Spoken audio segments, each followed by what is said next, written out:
I want to thank the Independent Rural Group for bringing forward this really important motion, and that's not surprising, seeing that I come from County Mayo, where we have a huge lot of coastal communities, and communities like Erris and Achill and Clare Island and Ballycastle, Port Hurlin, and right along the coast of this.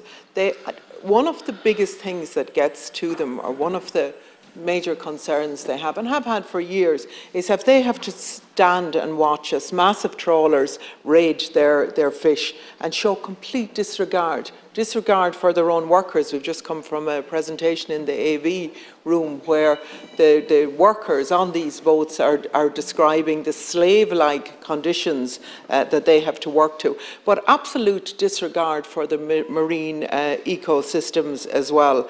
And they're the same ecosystems that the fishermen who are watching out and looking at this, and their forefathers, and for generations, they have protected those ecosystems, and their hands are tied while they watch their fish being given away. And yet you have these communities where you have fishing communities where you have high unemployment and experiencing real difficulties, and they're watching their natural resources being given away like that. So it is no wonder that these communities feel that they have absolutely been neglected by consecutive governments. The EU and the UK Trade and Cooperation Agreement that came out of Brexit merely served as the most recent example of the government selling out on the Irish fishing communities. The Irish government failed to put up any real fight to secure a fair burden share with other EU member states as part of that agreement. We need to see increased access to fish in our waters to enable us to sustain and to grow the rural coastal communities. Inshore fishing is the fishing that happens obviously within the 6 nautical miles of the coast, and yet it makes up over 90% of the entire fishing fleet of registered Irish vessels. And makes up the large majority of those directly employed in the sector. The importance of inshore fisheries in sustaining coastal communities cannot be overstated, Minister.